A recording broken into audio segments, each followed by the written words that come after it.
Bismillahirrahmanirrahim. Assalamualaikum warahmatullahi wabarakatuh. Alhamdulillah wassalatu wassalamu ala Rasulillah wa ala alihi wa sahbihi wa mawalah wa la hawla wa la quwata illa billahi wa ba'du. Alhamdulillah, di pagi hari ini Allah Subhanahu wa taala masih banyak memberikan nikmat kepada kita sehingga kita bisa melaksanakan salat subuh berjamaah. Kemudian kita ikuti dengan talabul ilmi walaupun lewat media. Dan pembahasan masih bicara tentang silsilah duka di negeri Palestina, di mana di pagi hari ini kita akan membahas tentang sejarah hitam dan kelamnya bangsa Yahudi dari zaman ke zaman. Ma'asyiral muslimin yang dimuliakan Allah Subhanahu wa taala, ada beberapa poin sebelum saya menjelaskan tentang sejarah kelam bangsa Yahudi ini. Yang pertama, kalau cerita tentang Yahudi ataupun Bani Israel, tentu tidak semua Yahudi dan Bani Israel itu memiliki sejarah hitam dan kelam. Karena di antara mereka ada mukmin yang saleh dan juga ada orang-orang yang fasik dan zalim. Dan itu digambarkan dalam beberapa ayat dalam Al-Quran, di antaranya surah As-Sajdah ayat 23-24. Walaqad atayna Musal kitaba fala takun fi miryatin min liqa'i wa ja'alnahu hudan li bani Israil wa ja'alna minhum a'immatan yahduna bi amrina lamma sabaru wa kanu bi ayatina yuqinun. Dan sungguh telah kami anugerahkan kitab Taurat kepada Nabi Musa, maka janganlah engkau wahai Muhammad ragu-ragu untuk menerima Al-Quran. Dan kami jadikan kitab Taurat petunjuk bagi Bani Israel, dan kami jadikan di antara mereka para pemimpin-pemimpin yang memberikan petunjuk dengan perintah kami selama mereka bersabar dan mereka mengimani ayat-ayat kami. Dalam ayat ini bahwa tidak semua Bani Israel memiliki sejarah kelam. Ada pemimpin-pemimpin Bani Israel yang memberikan petunjuk kepada manusia karena perintah Allah Azza wa Jalla. Tapi lihat dalam surah An-Nisa ayat 160 sampai 162. Allah Subhanahu wa taala mengatakan, "Fabidzulmin minal ladzina hadu harramna 'alaihim thayyibatin uhillat lahum wa bisaddihim an sabilillahi katsira wa akhdhihimur riba wa qad nuhu anhu wa aqlihim amwalan nasi bil batil wa a'tadna lil kafirina minhum adzaban alima." Karena kezaliman orang-orang Yahudi, kami haramkan bagi mereka makanan yang baik-baik yang dulu pernah dihalalkan kepada mereka. Dan karena mereka sering menghalangi manusia dari jalan Allah, dan karena mereka menjalankan riba padahal sungguh mereka telah dilarang darinya, dan karena mereka memakan harta dengan cara yang tidak sah alias batil, dan kami sediakan untuk orang-orang kafir di antara mereka adab yang sangat pedih. Maka dari dua ayat ini menunjukkan bahwa tidak semua Yahudi ataupun Bani Israel jahat, tidak. Ada orang-orang baik di antara mereka. Ini yang pertama. Yang kedua, akan tapi secara umum Bani Israel yang lama, maksudnya Bani Israel tempo dulu, rata-rata mereka adalah orang-orang yang kufur dan bermaksiat kepada Allah Azza wa Jalla. Artinya sedikit sekali di antara mereka yang tidak kufur. Makanya Allah Subhanahu wa taala menyebutkan dalam surah Al-Maidah ayat 66, "Walau annahum aqamut Taurata wal Injil wa ma unzila ilaihi mir rabbihim la akalu min fawqihim wa min tahti arjulihim minhum ummatan muqtasidatun wa katsirun minhum sa'a ma ya'malun." Dan sekiranya mereka sungguh-sungguh menjalankan hukum Taurat dan Injil serta Injil dan Al-Quran yang turun kepada mereka dari Tuhannya, niscaya mereka akan mendapatkan makanan dari atas mereka dan dari bawah kaki mereka. Di antara mereka ada sekelompok yang jujur dan taat, dan kebanyakan di antara mereka sangat buruk apa yang mereka lakukan. Dari sini juga ada kaidah bahwa Bani Israel itu kebanyakan kufur. Ada di antara mereka yang baik, tapi kebanyakan mereka bermaksiat kepada Allah Subhanahu wa ta'ala. Itu ditunjukkan juga dalam surah yang lain, surah Al-Imran 110, "Walau amana ahlul kitabi lakana khairan lahum minhumul mu'minuna wa aktsaruhumul fasikun." Kalaulah ahlu kitab, maksudnya Yahudi dan Nasrani, itu beriman, tentu itu lebih baik bagi mereka. Tetapi sebagian mereka beriman dan kebanyakan mereka fasik. Ini kaidah yang kedua. Yang ketiga, bahwa permusuhan orang-orang Yahudi pada kita kaum muslimin itu permusuhan yang mustamir. Wa anna adawatahum daim, artinya permusuhan ini tidak mungkin dihentikan. Sehebat apapun negara-negara Islam untuk menghentikan kekejaman Israel kepada Palestina atau kekejaman Yahudi kepada orang-orang yang beriman, itu tidak bisa dihentikan. Karena memang Al-Quran yang mengatakan seperti itu. Disebutkan dalam surah Al-Baqarah 217, "Wala yazaluna yuqatilunakum hatta yaruddukum an dinikum in istata'u." Dan mereka akan senantiasa memerangi kalian sampai kalian keluar dari agama kalian sebisa mereka. Dan juga Allah mengatakan, "Wala tarda ankal yahudu walan nasara hatta tattabi'a millatahum." Tidak akan redha selamanya. Lan di sini yufidu ta'bid, artinya selamanya orang-orang Yahudi itu dan Nasrani tidak akan redha kepada kalian sampai kalian mengikuti agama mereka. Artinya kita tidak heran kalau orang-orang Yahudi membantai kaum muslimin, memerangi kaum muslimin dengan seluruh kemampuan mereka, karena itu sudah dicantumkan dalam Al-Quranul Karim. Kemudian yang keempat,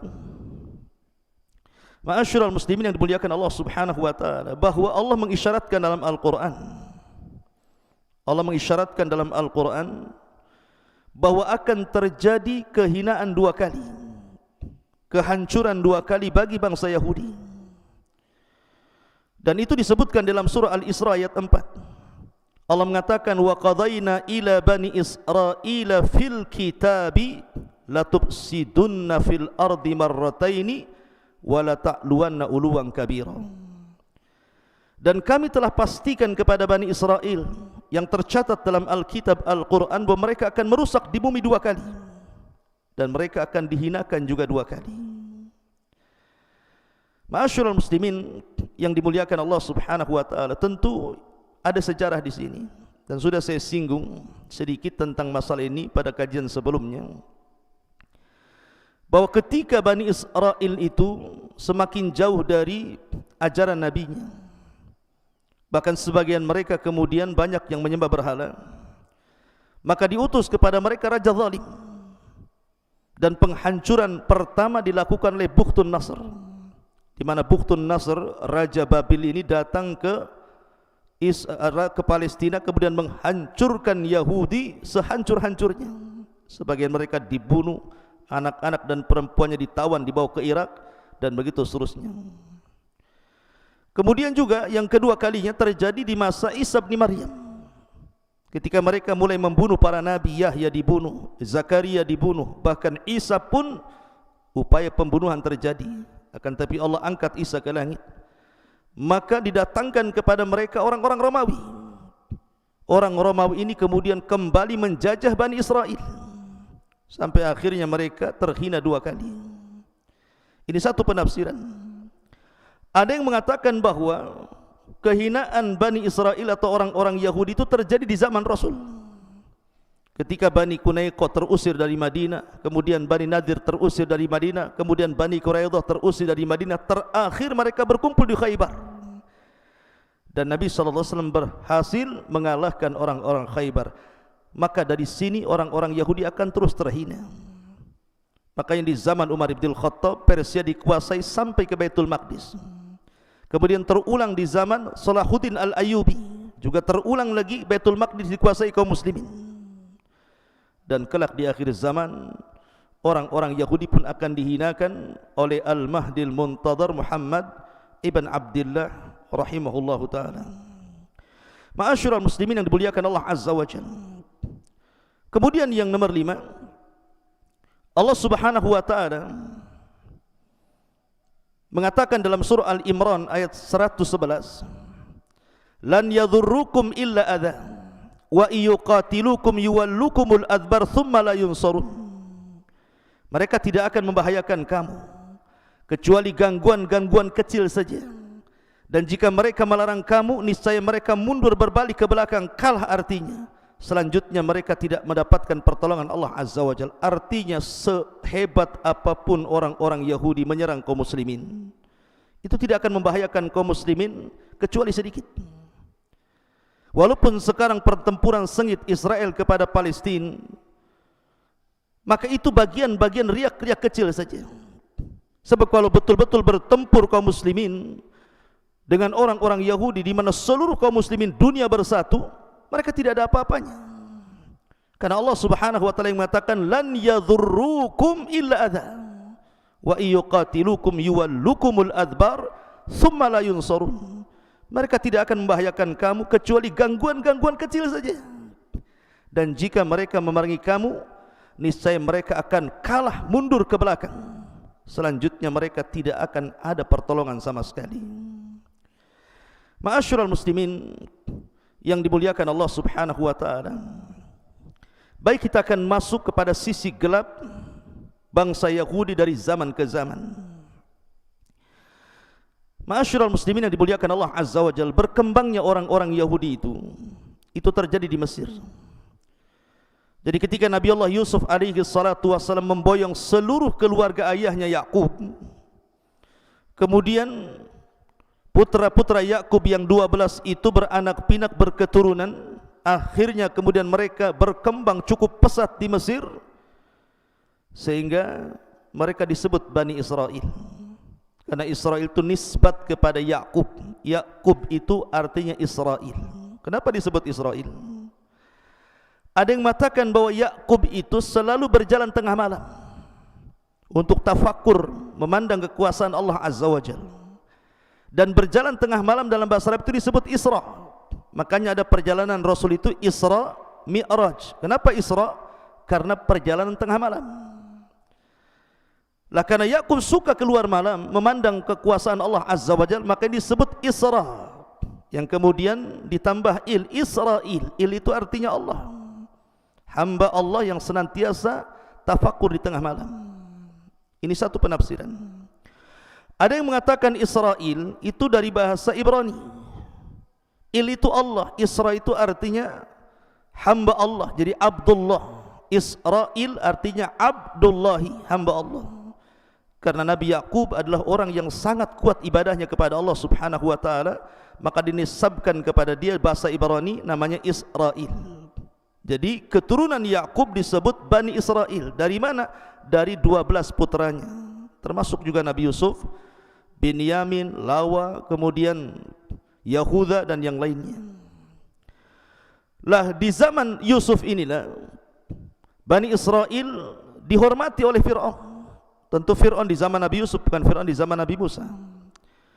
Sampai akhirnya ketika Yusuf meninggal dunia, barulah kemudian terjadi perbudakan hebat oleh kaum Kibti. Kaum Kibti ini kabilahnya Fir'aun, sehingga mereka merasa dihinakan luar biasa. Dan itu bertahun-tahun.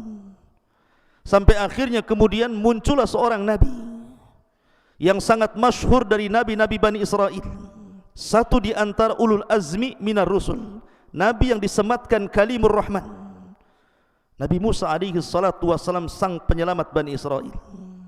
Di sini kisah dimulai. Jadi ketika Nabi Musa alaihi salatu wassalam mendakwahi Fir'aun, subhanallah, mata-mata Bani Israel ini, mereka melihat mukjizat Nabi Musa yang luar biasa. Mereka melihat tongkat yang berubah menjadi ular, sebagaimana Allah Subhanahu wa taala firmankan dalam surah Al-Qasas 31. Bani Israel melihatnya. Kemudian juga tangan yang bersinar putih, kalau dimasukkan ke pesaknya kemudian dikeluarkan, tangannya seperti baterai, memiliki cahaya. Dan itu disebutkan juga dalam surah Al-Qasas 32. Dan Bani Israel melihatnya. Kemudian ketika terjadi wabah dan kekeringan yang hebat yang menimpa kepada kaum Kibti yang sebutkan dalam surah Al-A'raf 130, Bani Israel pun melihatnya. Kemudian ketika membuat banjir sungai Nil, dan itu juga disebutkan di dalam Al-Quran surah Al-A'raf 133, Allah mengatakan fa arsalna alaihimut tufan wal jarad wal qummal wad dafadi wad dama ayatin mufassalatin fastakbaru wa kanu qauman mujrimin. Maka kami kirimkan kepada mereka tufan, di mana sungai Nil itu meluap airnya, bahkan belalang, kutu, katak, darah, air minum berubah menjadi darah, sebagai bukti-bukti yang jelas. Tetapi mereka tetap menyombongkan dirinya. Mereka adalah kaum yang berdosa. Artinya Bani Israel melihat mukjizat ini. Kemudian juga melenyapkan uang. Subhanallah, Nabi Musa meminta kepada Allah untuk melenyapkan uang dan harta Fir'aun serta para pengikutnya. Dalam tafsir yang disebutkan, maksud uang di sini adalah emas di zaman itu kan pakai emas uangnya. Sehingga Allah Subhanahu wa taala mengatakan dalam surah Yunus ayat 88. Kemudian juga ketika membelah lautan, Nabi Musa membelah lautan, Bani Israel betul-betul melihatnya. Sampai-sampai ketika mereka mengatakan wa inna la mudrakun, wahai Musa, mereka sudah mengepung kami, gimana ini? Musa menenangkan Bani Israel dan mengatakan, tenang, inna ma'iyallah sayahdin, kebersamaan kita dengan Allah akan berikan petunjuk. Akhirnya kemudian dipukulkan tongkat itu di Laut Merah. Laut Merah menjadi 12 jalan sesuai dengan jumlah kabilah. Bani Israel melihatnya. Kemudian juga mengeluarkan air dari bebatuan, sebagaimana Allah Subhanahu wa taala menyebutkan dalam surah Al-A'raf 160. Wa idh istasqa Musa liqaumihi faqul nadrib bi'asakal hajar fanfajarat min khuthnata asyrata aina. Dan ingatlah ketika Musa memohon air untuk kaumnya, lalu Allah berfirman, pukullah batu itu dengan tongkatmu, lalu mancarlah air darinya 12 mata air. Bani Israel betul-betul melihatnya. Artinya Bani Israel itu diberikan karunia mampu melihat mukjizat Nabi Musa.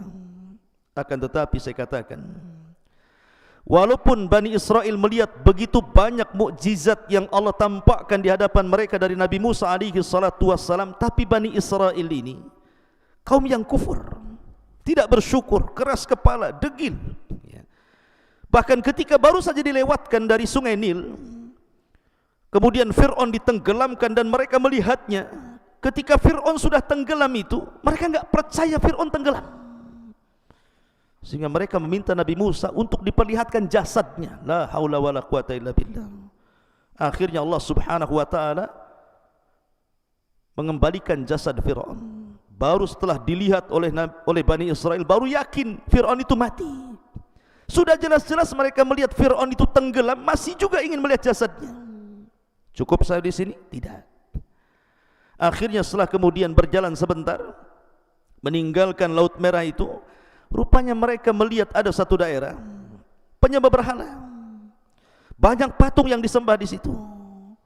Sehingga Allah Subhanahu wa taala gambarkan dalam surah Al-A'raf 138, wajawazna bani Israil bi bani Israil al-bahra. Kemudian fa'atau ala qaumin ya'kufuna ala asnamil lahum qalu ya Musa ij'al lana ilahan kama lakum alihah qala innakum qaumun tajhalun. Kata Allah, ketika kami sudah selamatkan nih Bani Israel ni dari kejaran Fir'aun dan tidak ditenggelamkan di Laut Merah, tiba-tiba mereka lewat di sebuah kaum yang mereka i'tikaf terhadap patung-patung mereka. Tiba-tiba mereka mengatakan, ya Musa, jadikan untuk kami banyak Tuhan sebagaimana mereka juga banyak Tuhan. Musa marah dan mengatakan, kalian ini kaum yang jahil. Ayat ini pernah dibacakan Rasul ketika perang Hunain. Jadi sahabat ini dalam perang Hunain itu kan banyak orang yang baru masuk Islam. Dalam perjalanan perang itu melihat pohon bidara yang sangat besar. Teringat kepada sejarah ketika mereka di masa jahiliyah kalau berperang itu selalu tabaruk dengan pohon itu, menggantungkan pedang-pedang mereka di situ. Sehingga mereka mengatakan kepada Nabi SAW, ya Rasulullah ij'al lana dhata anwat kama lahum dhatu anwat. Ya Rasul, jadikan gantungan pedanglah untuk kami tabaruk sebagaimana mereka juga punya gantungan pedang. Rasul marah. Akhirnya Nabi SAW sampai bertakbir 3 kali dan mengatakan, qultum kama qalat Banu Israel li Musa. Kata-kata kalian itu persis seperti permintaan Bani Israel kepada Musa, ij'al lana ilahan kama lahum aliyah. Jadikan banyak Tuhan sebagaimana mereka juga banyak Tuhan. Kalian ini kaum yang jahil, sudah dapat hidayah mau sesat, begitu artinya. Lihat, Bani Israel ini sudah diselamatkan, sudah tampak mukjizat Nabi Musa, masih juga mau kufur. Bagaimana sejarah ini terulang? Ma'asyiral muslimin yang dimuliakan Allah Subhanahu wa taala. Kemudian juga masih dalam perjalanan menuju negeri yang disucikan, banyak peristiwa di sini yang menunjukkan sejarah kelam dan hitamnya bangsa Yahudi saat bersama Nabi Musa menuju Palestina. Di antaranya adalah ketika mereka lewat di sebuah tempat mereka tidak bisa keluar dari situ. Jadi mereka nyasar, mungkin bahasa kitanya, tidak bisa keluar dari situ. Rupanya diingatkan Nabi Musa oleh para uqalah, orang-orang yang berakal atau tokoh-tokoh dari Bani Israel ini, bahwa ada wasiat Nabi Yusuf. Ada wasiat Nabi Yusuf. Sebelum Nabi Yusuf meninggal dunia, Nabi Yusuf meminta agar jasadnya tidak dikubur di Mesir, tapi dibawa ke Palestina, dikubur di Palestina. Ini yang menjadikan tersesatnya Musa dan Bani Israel karena tidak membawa jasad Nabi Yusuf. Dari sini ada kisah di zaman Nabi SAW.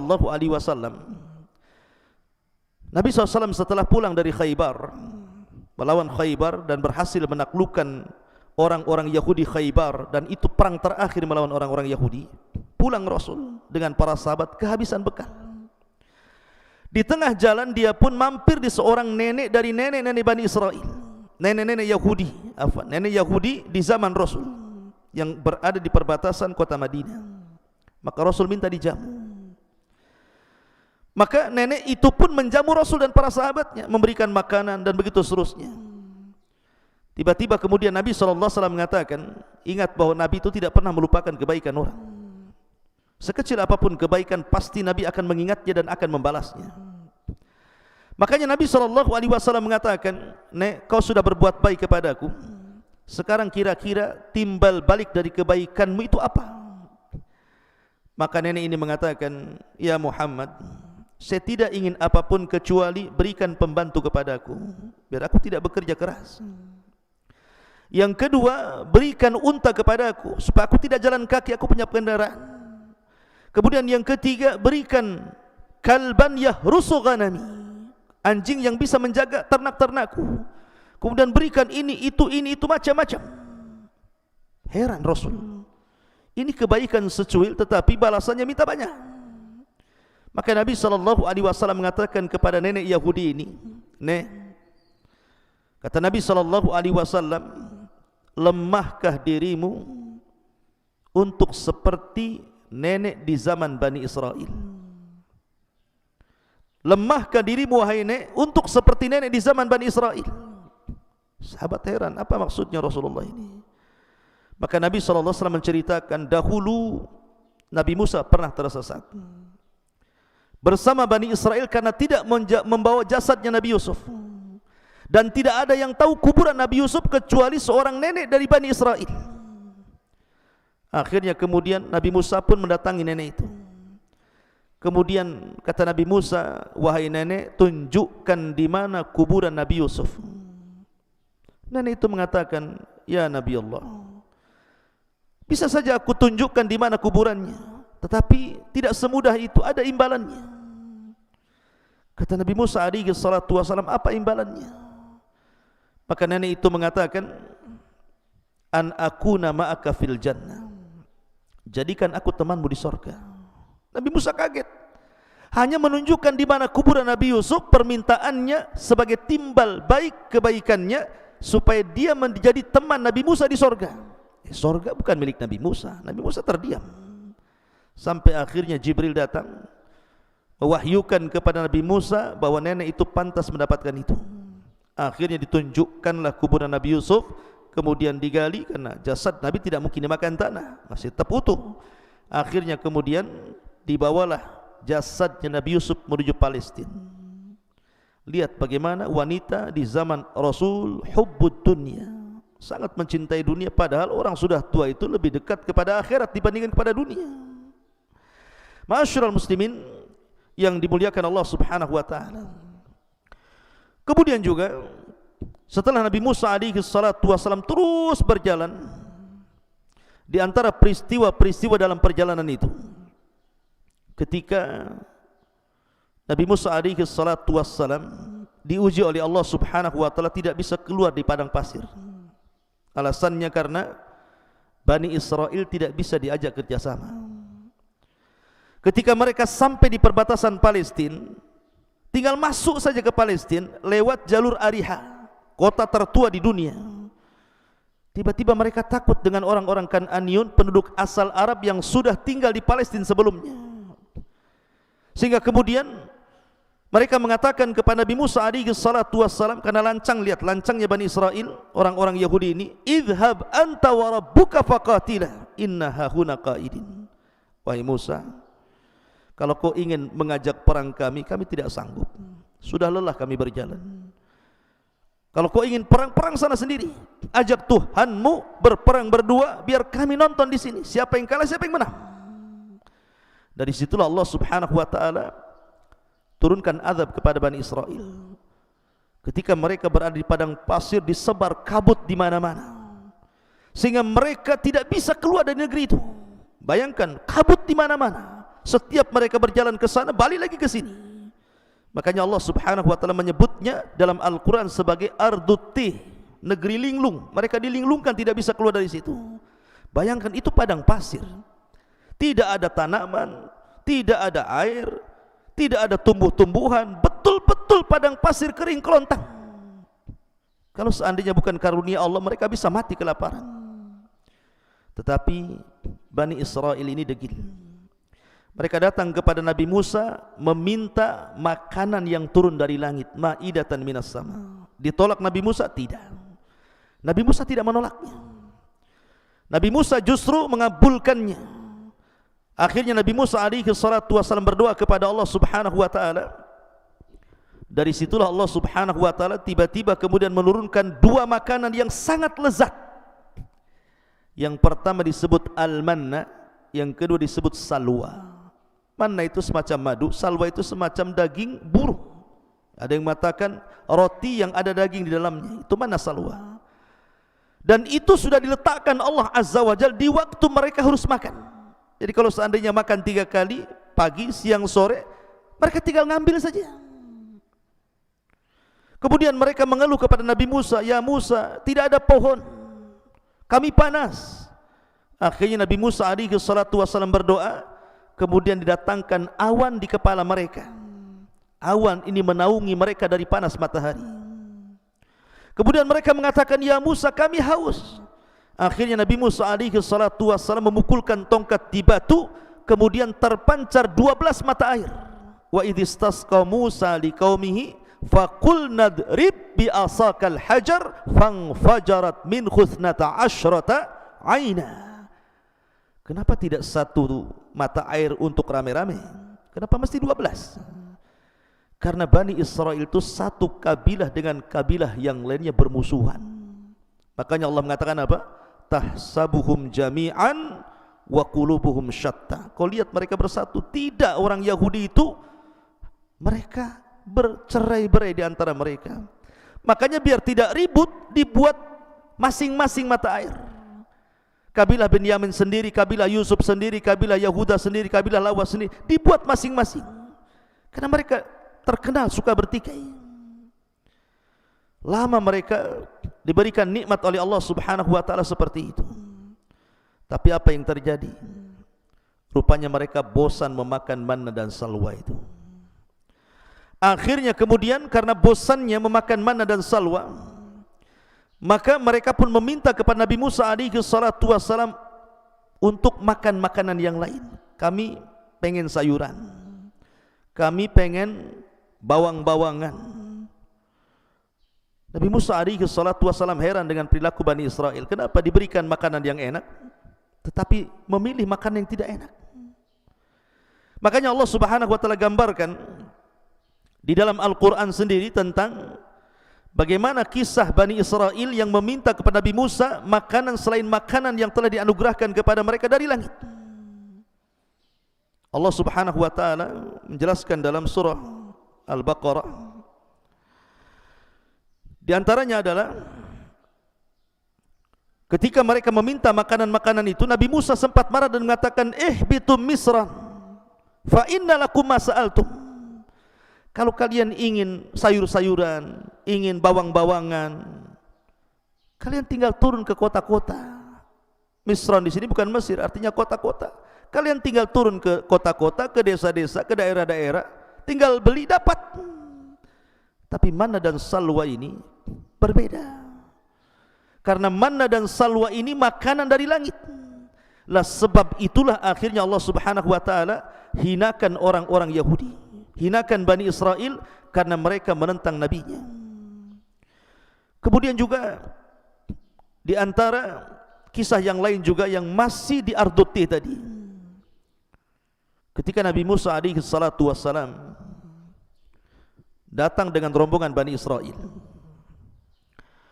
orang-orang Kan'an ini ketakutan.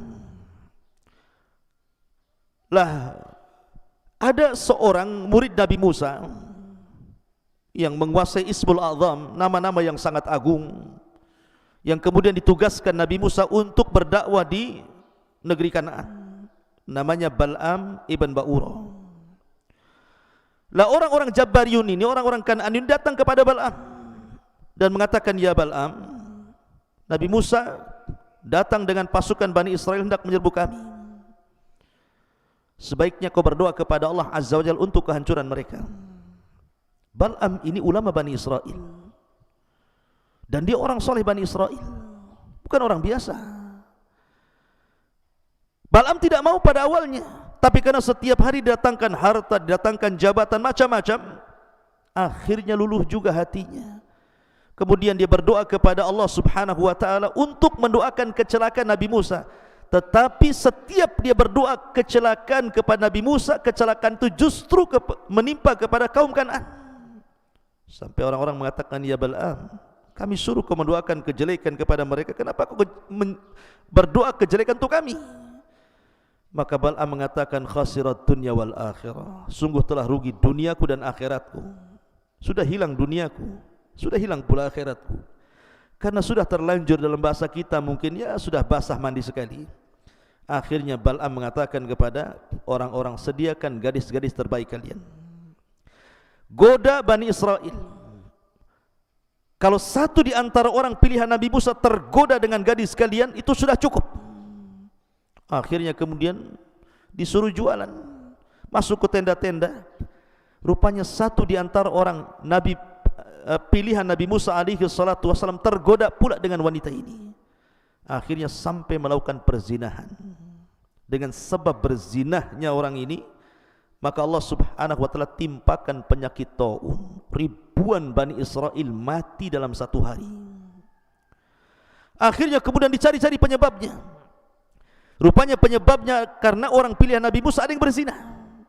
Maka diutuslah seseorang untuk membunuh orang itu, masuk ke dalam tendanya, kemudian dilihatnya dia sedang berzina, ditombak dari punggungnya menancap sampai ke perut wanitanya, kemudian dibawa kayak sate ke luar tenda sambil mengacungkan ke langit dan mengatakan, hakadha liman asak, jazaan liman asak, beginilah balasan bagi orang yang telah bermaksiat kepadamu ya Rabb. Akhirnya kemudian wabah itu pun dihilangkan. Lihat bagaimana Bani Israel. Ma'asyiral muslimin yang dimuliakan Allah Subhanahu wa taala. Termasuk juga Nabi Musa alaihi salatu wasallam terfitnah di negeri ini oleh orang laki-laki yang sangat indah bacaan Tauratnya, menguasai qiraat Taurat, bahkan paling indah bacaannya, dan orang suka dengan suaranya. Siapa dia? Qarun. Qarun itu orang dekat Nabi Musa, memiliki suara indah, dan suka manusia kepada Qarun karena bacaan Taurat yang indah luar biasa. Awalnya Qarun ini diberikan rezeki, masih mau bayar zakat, masih sedekah. Tapi ketika betul-betul Allah bukakan kepada Qarun ini harta yang banyak, sombonglah dia. Lebih parahnya, dia memerintahkan seorang pelacur yang hamil untuk mengakui bahwa dia dihamili Nabi Musa. Terjadilah mubahalah di sini. Maka Nabi Musa marah, akhirnya berdoa kepada Allah, dan Allah perintahkan Nabi Musa untuk memerintahkan bumi menenggelamkan Fir'aun. Wa khasafna bihi wa bidarihil arda. Akhirnya Allah tenggelamkan Qarun dan seluruh hartanya. Makanya ada istilah harta Qarun. Ma'asyiral muslimin yang dimuliakan Allah Subhanahu wa taala. Cukup sampai di sini kisahnya? Tidak. Masih banyak kisahnya. Ketika Nabi Musa alaihi salatu wassalam tidak bisa keluar dari Ardut Tih ini, makanya Nabi Musa kemudian membuat negara berbasis kota di dalam Ardut Tih itu. Tetapi namanya negara itu pasti harus ada undang-undang yang mengaturnya. Dan ketika itu belum turun Taurat kepada Nabi Musa. Musa itu hanya mengandalkan suhuf. Makanya Allah mengatakan, inna hadza lafi suhufil ula suhufi Ibrahim wa Musa.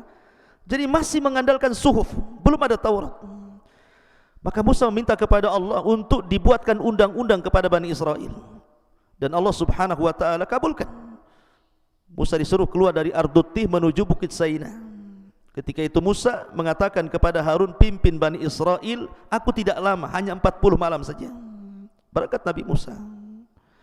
Ketika 40 malam ini, rupanya 10 hari sebelum kepulangan Nabi Musa, Bani Israel kufur.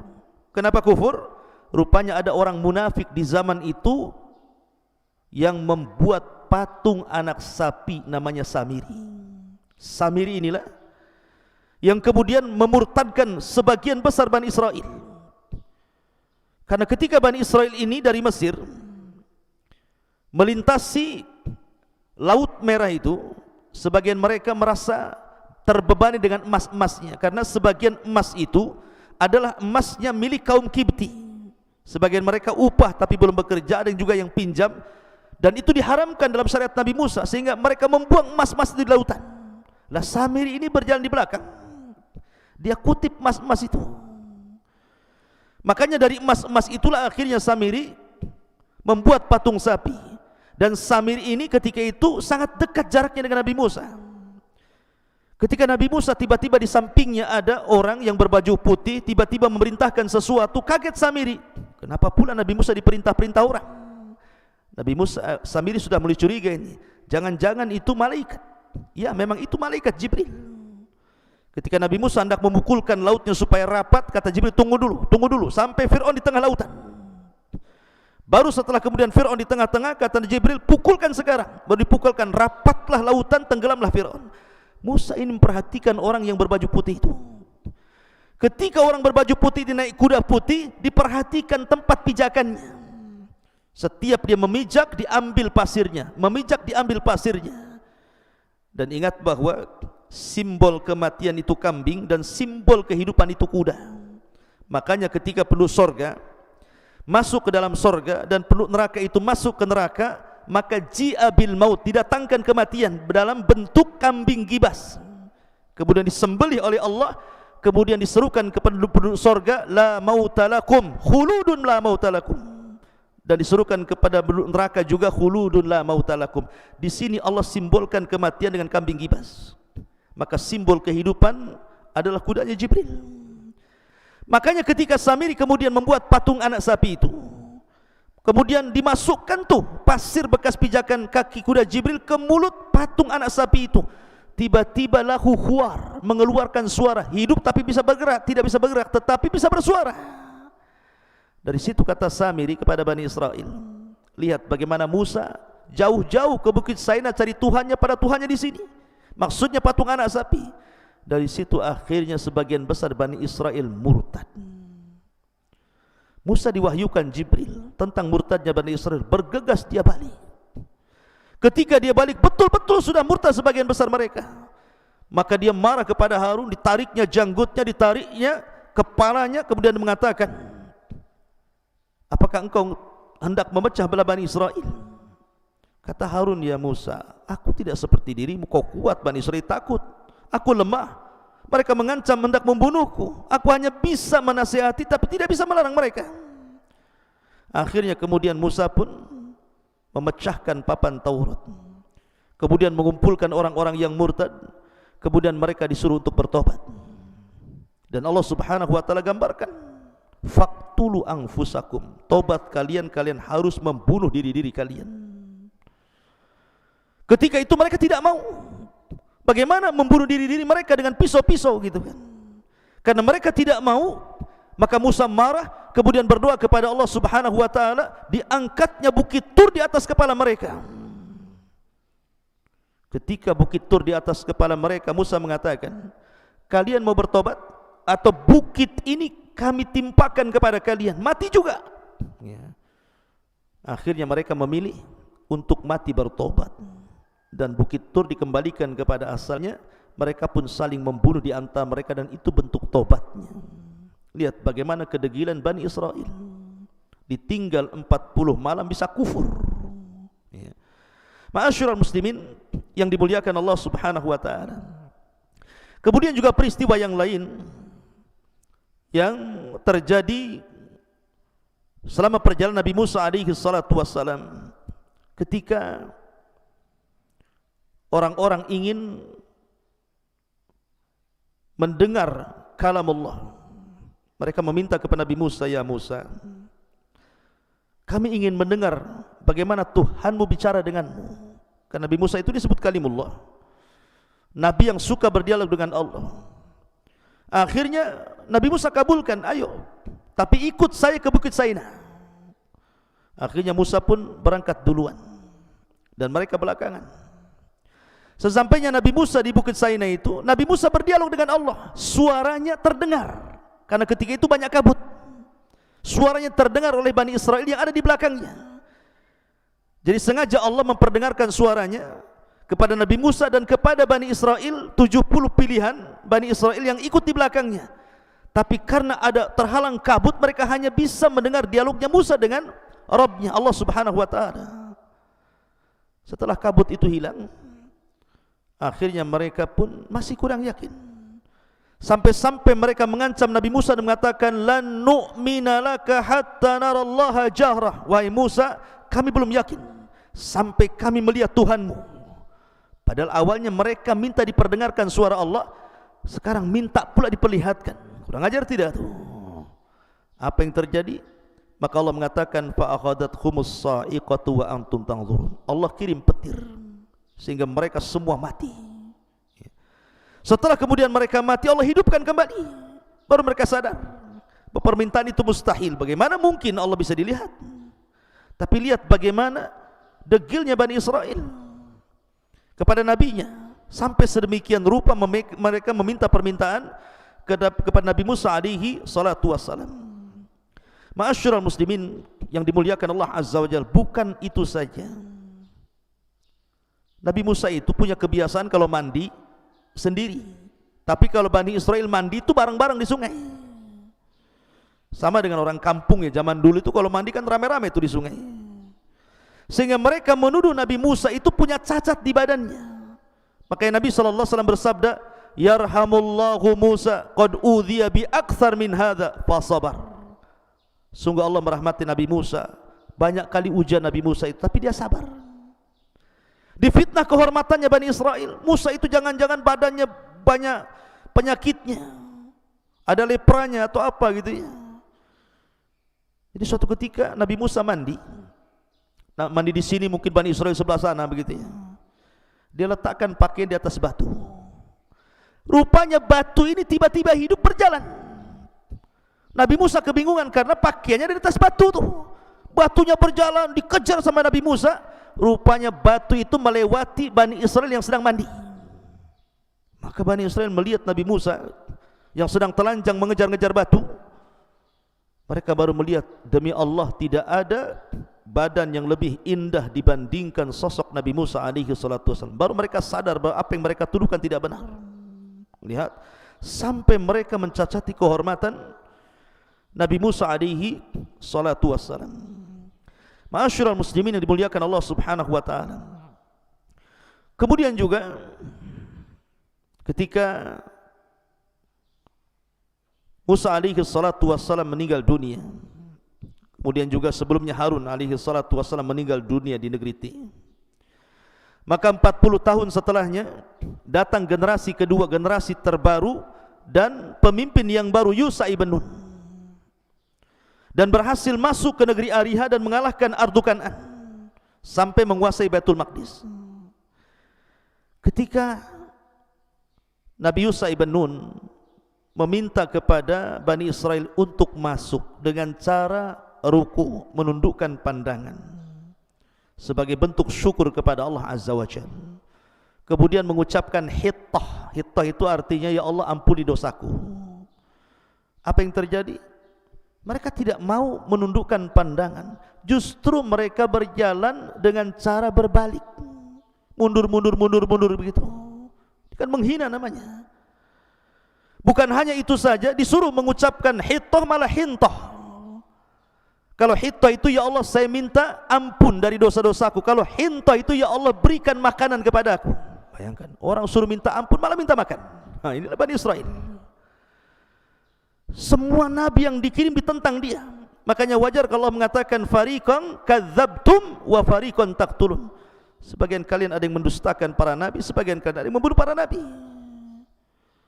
Ma'asyiral muslimin yang dimuliakan Allah Azza wa Jalla.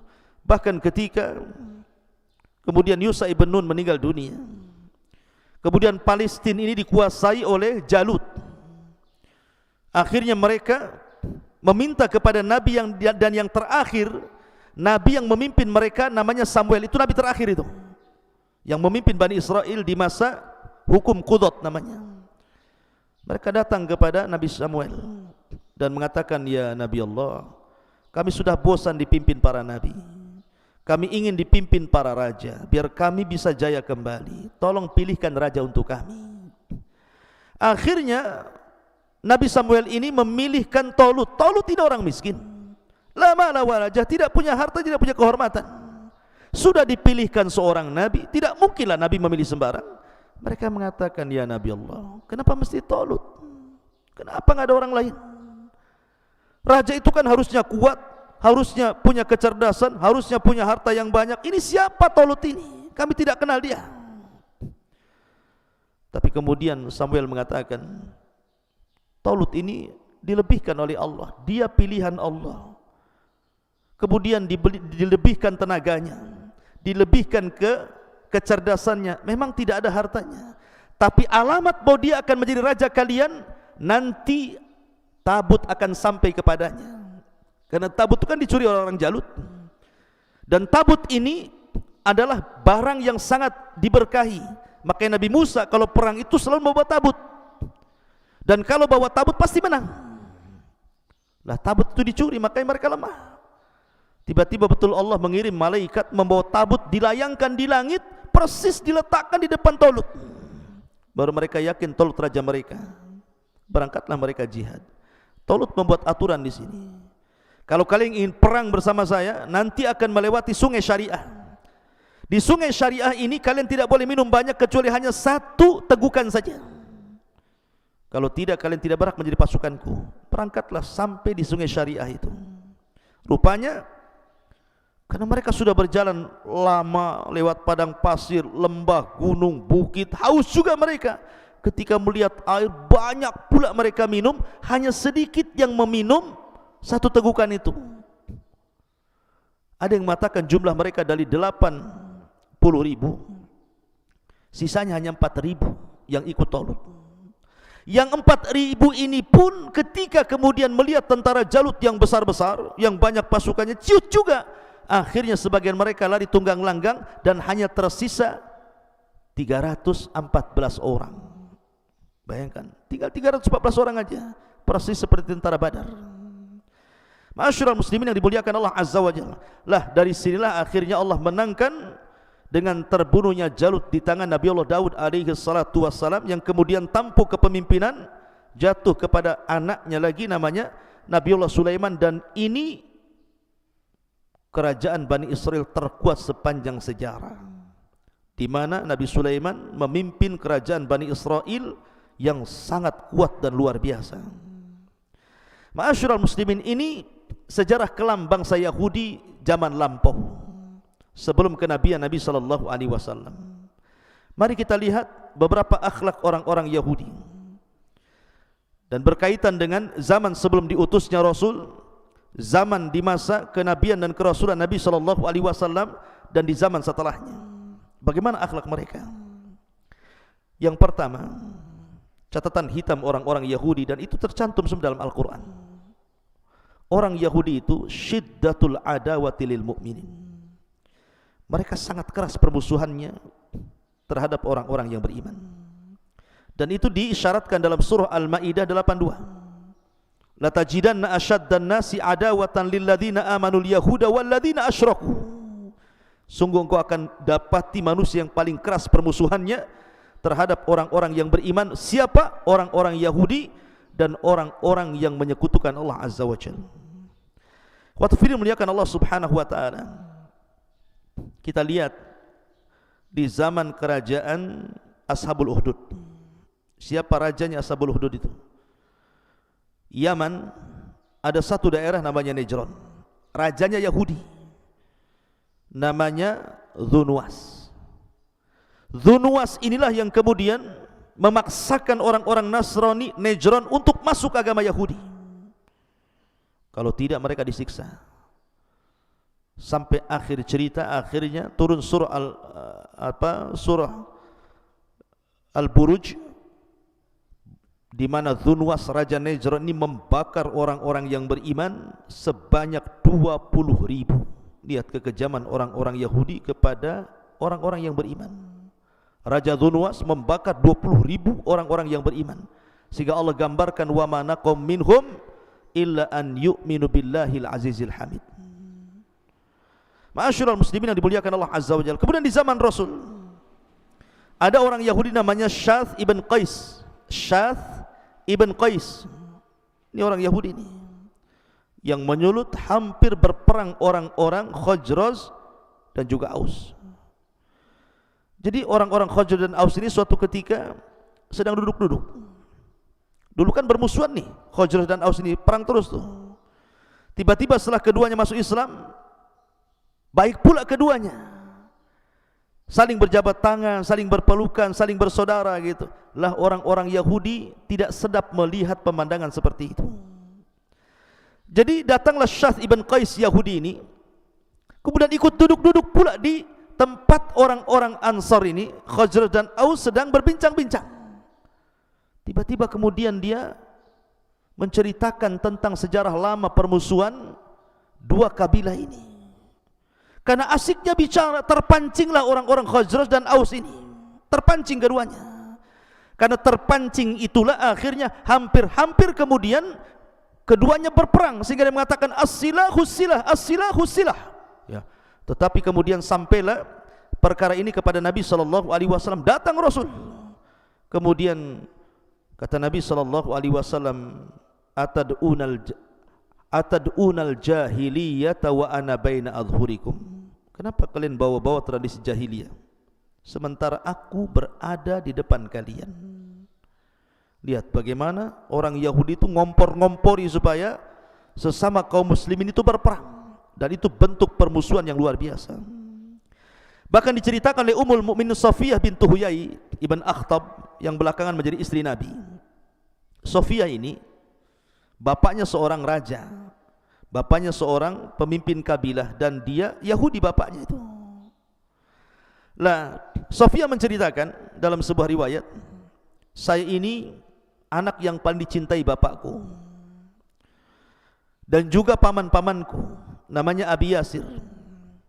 Lah suatu ketika Nabi SAW hijrah dari Mekah ke Madinah, ini bapaknya Safiyah ini dengan pamannya Abu Yasir ini mendengar, kemudian coba melihat nasabnya.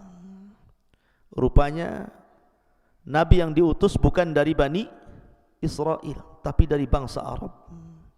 Pulang mereka lemas, nggak ada tenaga. Rupanya salah perkiraan kita. Harusnya Nabi itu kan dari Bani Israel, kenapa pula orang Arab jadi Nabi katanya. Akhirnya kemudian keduanya saling berdialog. Yang satu mengatakan ahuwa, apakah memang benar dia Nabi? Apakah dia benar memang Nabi? Maka kata satunya mengatakan na'am wallah, ya mungkin juga dia Nabi. Kemudian yang satunya mengatakan ata'rifuhu wa tuthbituhu, apakah engkau mengenalnya dan yakin? Dia mengatakan ya. Fama fi nafsika minhu, bagaimana pendapatmu sekarang ini? Rupanya Nabi bukan dari orang Arab tapi dari Bani Israel ini. Maka salah satunya mengatakan adawatuhu wallahi ma bakit, kami tidak terima, kami akan tetap bermusuhan selama nyawa di kandung badan. Mereka tidak ridho. Lihat ya, orang Yahudi itu tidak akan ridho selamanya, mereka akan membuat permusuhan kepada orang-orang yang beriman. Memang begitu tugas mereka. Sudah dicatat di hati-hati mereka kedengkian dan hasad kepada orang-orang yang beriman. Bahkan mereka, orang-orang Yahudi itu sengaja membantu orang-orang musyrik Arab untuk menghina Rasulullah. Ketika orang-orang musyrik Arab ini datang ke Madinah, ketika itu disebut Yathrib, mereka menceritakan dan mengatakan, kalian kan ahli kitab, di negeri kami ada orang ngaku Nabi nih. Bagaimana caranya saya melumpuhkan mereka, melumpuhkan dia, mendustakan dia, bagaimana caranya? Lihat, orang Yahudi bersekongkol dengan orang-orang musyrik ini dan mengatakan gini saja, tanyakan kepada dia 3 perkara. Kalau dia sanggup menjawab, dia memang seorang Nabi. Tapi kalau dia tidak sanggup menjawab, dustakan kenabiannya. Wow, bahagia orang-orang musyrik itu dan mengatakan 3 soalan itu apa? Kemudian orang Yahudi mengajari, tanyakan kepadanya tentang fityatun zahabu fi dahril awal, kaifa khabaruhum, tentang seorang anak muda yang raja yang pergi ke sana kemari dalam rangka berdakwah kepada Allah, bagaimana kabarnya? Kemudian yang kedua juga tentang seorang anak-anak muda yang terjerembab dalam gua yang kabarnya sangat menakjubkan, bagaimana kondisinya? Termasuk juga soal ruh, tanyakan coba. Subhanallah ikhwan. Akhirnya kemudian orang-orang musyrik bahagia dengan 3 soalan ini, karena pasti si Muhammad tidak mungkin bisa jawab. Lihat, mereka diberikan amunisi orang-orang Yahudi. Ketika datang ke Mekah, mereka mengatakan, ya Muhammad, jawablah 3 soalan kami. Kalau kau bisa menjawab, kami beriman. Kalau tidak bisa menjawab, kudustakan kenabianmu. Rasul senang mendengar hal itu, karena Rasul yakin Jibril akan memberitahu jawabannya. Tapi kesalahan Rasul tidak mengucapkan insya Allah. Lupa dia mengucapkan insya Allah. Harusnya Rasul mengatakan, ya besok saya jawab insya Allah. Tapi Nabi SAW kemudian lupa mengucapkan insya Allah. 1 hari Jibril tidak turun, 2 hari, 3 hari, 1 minggu, 2 minggu, 3 minggu, hampir 1 bulan. Orang-orang pun mulai mencemooh Nabi SAW. Sampai akhirnya Jibril turun memberikan tahu jawabannya. Ma'asyiral muslimin yang dimuliakan Allah Subhanahu wa ta'ala. Kemudian juga kita lihat bahwa bagaimana upaya pembunuhan, permusuhan kepada Nabi sallallahu alaihi wasallam itu sampai dilakukan dengan cara upaya pembunuhan. Mereka datang kepada seorang penyihir handal di zaman itu, namanya Labid bin Asam, untuk menyihir Rasul. Berhasil.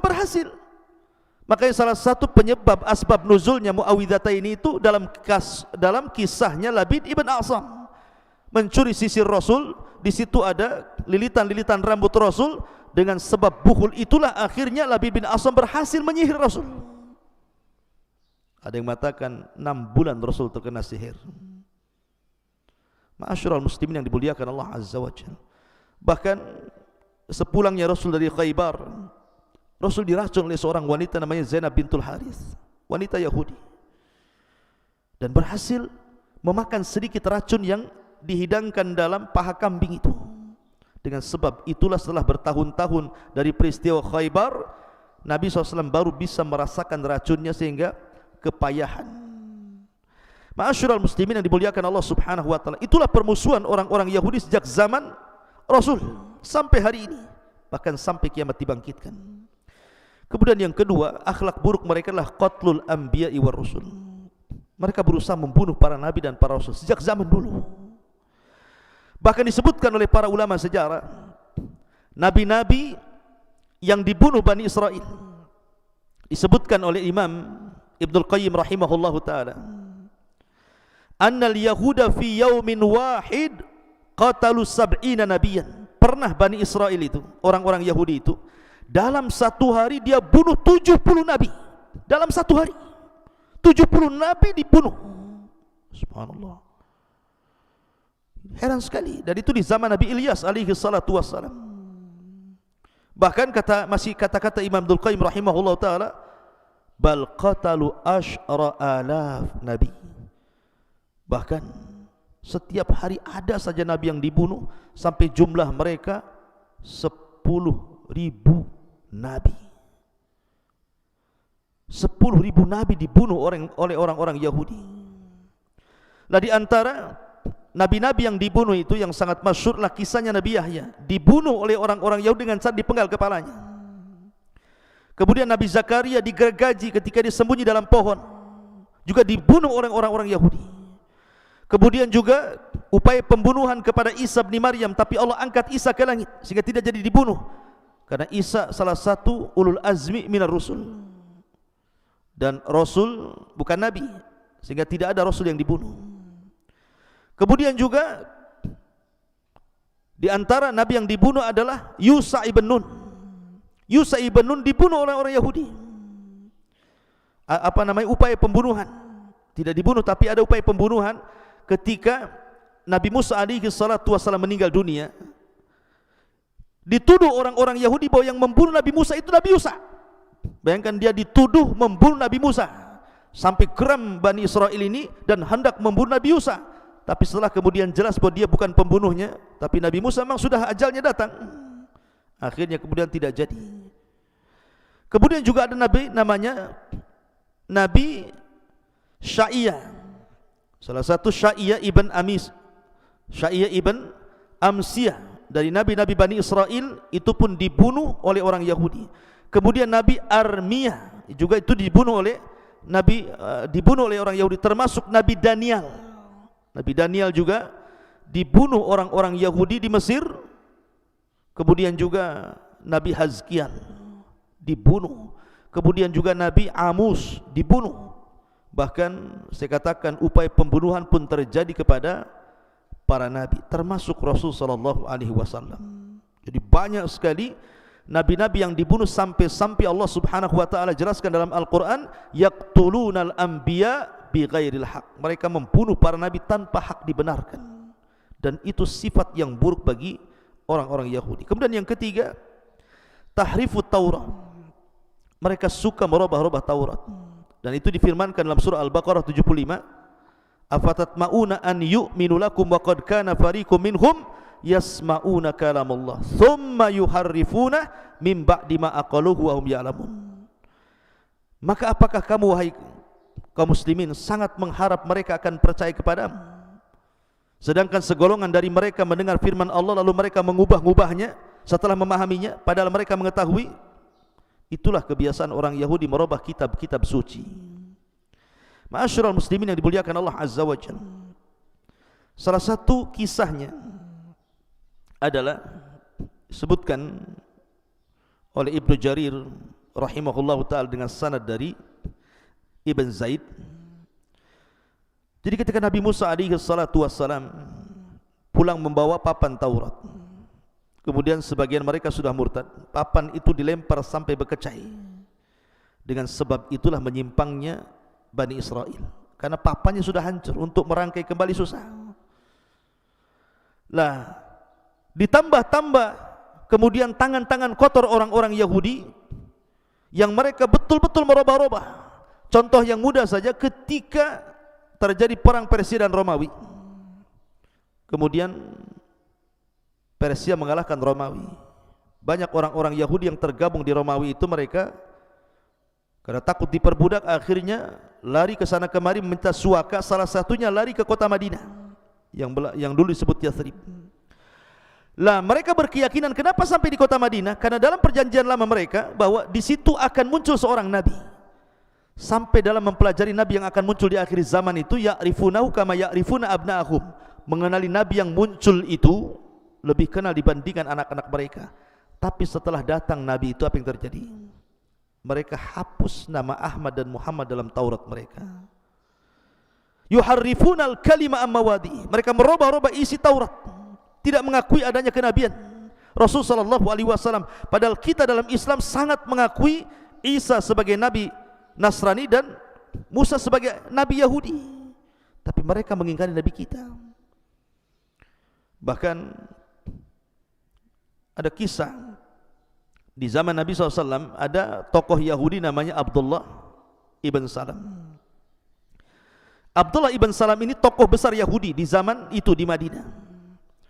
Kemudian dia mengatakan, ya Rasulullah atau ya Muhammad, inni sa'iluka anil asya la ya'lamuha illa nabi. Oke Muhammad, saya akan bertanya 3 perkara. Kalau kau bisa menjawab, memang kau seorang nabi. Kemudian kata Rasul, apa pertanyaannya? Maka kata Abdullah ibn Salam ini, yang pertama, awal tanda-tanda kiamat itu apa? Yang kedua, makanan penduduk surga yang pertama dimakan itu apa?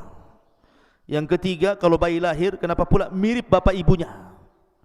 Kemudian Rasul menjawab 1, 2, 3, dijawab oleh Rasul dan semua benar. Tiba-tiba Abdullah bin Salam mengatakan, asyhadu an la ilaha illallah wa asyhadu annaka rasulullah. Aku bersaksi bahwa tidak ada sembahan yang berhak disembah kecuali Allah dan engkau adalah utusan Allah. Masuk Islamlah Abdullah ibn Salam. Dia tokoh Yahudi besar. Kemudian Abdullah ibn Salam mengatakan, ya Rasulullah, panggillah orang-orang Yahudi, tanya mereka soal diriku sebelum kau habarkan keislamanku kepada mereka. Maka Rasul memanggil orang-orang Yahudi. Kemudian Abdullah bin Salam disembunyikan. Kemudian kata Nabi SAW, bagaimana menurut kalian tentang Abdullah bin Salam? Maka mereka memuji dan mengatakan, Sayyiduna wabnu Sayyidina, dia adalah tuan kami, anak dari tuan kami. Alimuna wabnu alimina, dia adalah orang yang paling alim di antara kami. Dia orang anak yang paling alim di antara kami. Dipujinya Abdullah bin Salam. Sudah dipuji, tiba-tiba keluar Abdullah bin Salam. Kemudian mengatakan, kata Abdullah bin Salam, asyhadu an la ilaha illallah wa asyhadu anna Muhammadar Rasulullah. Tiba-tiba setelah dia mengucapkan 2 kalimat syahadat di hadapan orang-orang Yahudi, berbalik pujian itu menjadi celaan. Safihuna wabnu safihina, dia orang jahil kami, anak dari orang jahil kami. Hakiruna wabnu hakirina, dia orang yang paling hina di antara kami, anak orang yang paling hina di antara kami. Subhanallah, dicelanya Abdullah bin Salam. Begitulah mereka. Makanya kemudian Allah Subhanahu wa taala turunkan ayat ya, tentang masalah ini. Tentang masalah Abdullah bin Salam, sampai akhirnya orang-orang Yahudi ini mengatakan kepada Nabi sallallahu alaihi wasallam, "Oke Muhammad, sebenarnya malaikat siapa yang turun kepadamu memberikan wahyu kepadamu?" Kata Nabi SAW, "Jibril datang kepadaku." Ketika mendengar kalimat Jibril, marah mereka. "Oh, Jibril yang terlibat perang itu ya," katanya. "Coba kalau kau katakan yang turun kepadamu bukan Jibril tapi Mikail yang membawa rizki kepada kami, kami beriman. Tapi karena yang menurunkan wahyu Jibril kepadamu, maka Jibril musuh kami. Kami tolak syariatmu." Dari sini turun surah Al-Baqarah 9798. "Qul man kana aduwwa li Jibril fa innahu nazzalahu ala qalbika biidznillah musaddiqan lima baina yadayhi wa huda wa busyra lil mu'minin man kana aduwan lillah wa malaikatihi wa rusulihi wa jibril wa mikal fa innallaha adu lil kafirin. Turun ayat ini, barang siapa yang musuh Allah, malaikatnya, rasulnya, Jibril, Mikail, maka dia adalah musuh Allah subhanahu wa ta'ala. Mereka adalah musuh. Fa innallaha, sungguhnya Allah musuh bagi orang-orang kafir. Ma'asyiral muslimin yang dimuliakan Allah subhanahu wa ta'ala, banyak tentang akhlak-akhlak orang Yahudi, masa kelam dan gelap orang-orang Yahudi, karena waktu juga yang sangat sedikit.